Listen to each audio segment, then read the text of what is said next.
অবশেষে বাংলাদেশে আসছেন প্রখ্যাত ইসলামী চিন্তাবিদ ডাক্তার জাকির নায়েক, যিনি বর্তমানে নিজ মাতৃভূমি ভারত থেকে নির্বাসিত এবং একসময়ে বাংলাদেশের আওয়ামী সরকারের রোষানলেও পড়েছিলেন তিনি।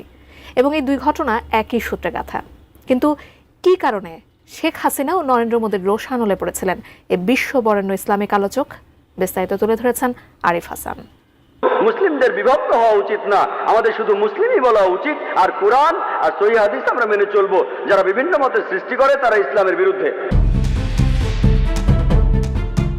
শিক্ষা জীবনে চিকিৎসা শাস্ত্রে পড়াশোনা করলেও পরবর্তীতে নিজেকে সম্পূর্ণরূপে উৎসর্গ করেন ইসলাম প্রচার ও গবেষণায়, যার গ্রহণযোগ্যতা সারা বিশ্বের মুসলমানের কাছে। তিনি ইসলামকে ব্যাখ্যা করেন যুক্তি, বিজ্ঞান ও মানবতার আলোকে, যা তরুণ প্রজন্মের কাছে বিশেষভাবে আকর্ষণীয়। তিনি বলেন, ইসলাম কোনো অন্ধবিশ্বাস নয়, এটি যুক্তি, বিজ্ঞান ও বাস্তবতার সঙ্গে সামঞ্জস্যপূর্ণ জীবন ব্যবস্থা। মানুষকে সত্যের উপদেশ দেয়া আর মানুষকে ধৈর্যের উপদেশ দেয়া, এই চারটা জিনিসের একটাও বাদ গেলে স্বাভাবিক পরিস্থিতিতে আপনি বেহেশতে যেতে পারবেন না। তার বক্তৃতার বিষয়বস্তু সাধারণত হয় কুরআন ও আধুনিক জ্ঞান, ইসলাম ও অন্যান্য ধর্মের তুলনা, আল্লাহর একত্ববাদ এবং মানবতার জন্য ইসলাম। তিনি একাধারে কুরআন, হাদিস এবং বাইবেল, বেদ, উপনিষদ সহ অন্যান্য ধর্মগ্রন্থ থেকে উদ্ধৃতি দেন, যা তার জ্ঞানের গভীরতা ও ভারসাম্যকে প্রকাশ করে। আমরা আমাদের মা বোনদের লোকজনের সামনে সাজিয়ে দেখাতে চাই না, তাদের সম্মান করি, তাদের ভালোবাসি, তাদের শ্রদ্ধা করি। আমরা মহিলাদের ছোট করি না।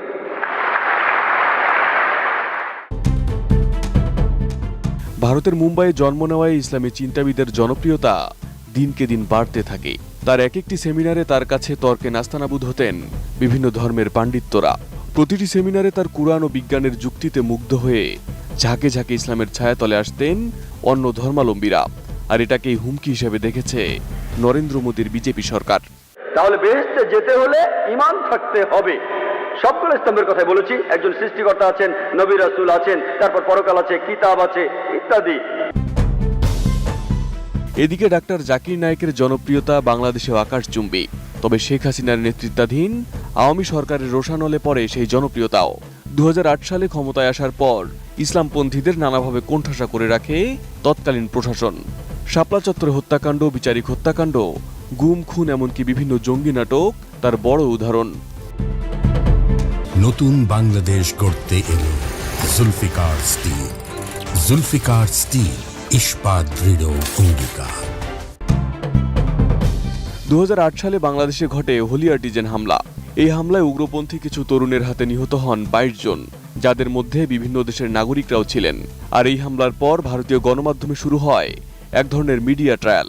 সেখানে দাবি করা হয় ডাক্তার জাকির নায়েকের বক্তব্যে অনুপ্রাণিত হয়ে জঙ্গির পথ বেছে নিয়েছিলেন সেসব তরুণ। ভারত দাবি করে তার বক্তব্যে নাকি চরমপন্থা ছড়ানোর উপাদান রয়েছে। এর জেরেই ভারত সরকার তার সংস্থা ইসলামিক রিসার্চ ফাউন্ডেশনের কার্যক্রম স্থগিত করে এবং পরবর্তীতে ইউএপিএ আইন অনুযায়ী তা বেআইনি ঘোষণা করা হয়। ভারত থেকে সম্প্রচার বন্ধ করা হয় তার পিস টিভির।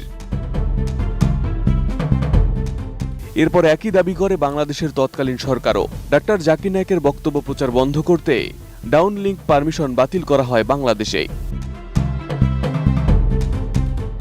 অবশেষে বদলেছে সেই প্রেক্ষাপট। শেখ হাসিনার পতনের মধ্য দিয়ে আবারও বিশ্বখ্যাতি সম্পন্ন ইসলামিক আলোচকের বক্তব্য এবার সশরীরে দেখতে ও শুনতে পারবেন বাংলাদেশের মানুষ, কারণ বাংলাদেশে আসছেন তিনি। জানা গেছে আগামী নভেম্বর মাসে তিনি অংশ নেবেন একটি বিশেষ মেগা লেকচার ইভেন্টে, যা আয়োজন করছে স্পার্ক ইভেন্ট ম্যানেজমেন্ট।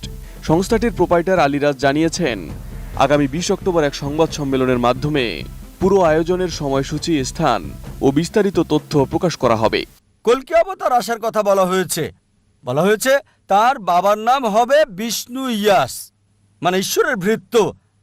আরবিতে আব্দুল্লাহ, যা নবী মুহাম্মদ সাল্লাল্লাহু আলাইহি ওয়াসাল্লামের বাবার নাম। তার মায়ের নাম হবে সুমতি, যার অর্থ শান্ত, নীরব, শান্তি। আরবিতে নাম আমিনা, যা নবীজি মুহাম্মদ সাল্লাল্লাহু আলাইহি ওয়াসাল্লামের মায়ের নাম। বলা হয়েছে তার জন্ম হবে মাধব মাসের 12 তারিখে, মানে 12ই রবিউল আউয়াল।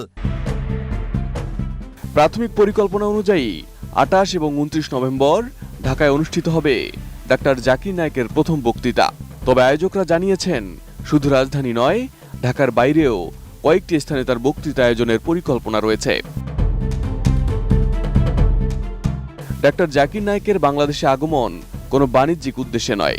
এটি সম্পূর্ণ একটি চ্যারিটি প্রোগ্রাম হিসেবে পরিচালিত হবে, অর্থাৎ বক্তৃতার সমস্ত আয়োজন ও অংশগ্রহণ মূলত ইসলামী দাওয়াত, শিক্ষা ও সমাজে ইতিবাচক প্রভাব বিস্তারের লক্ষ্যেই করা হচ্ছে। Arif Hasan, ATN news.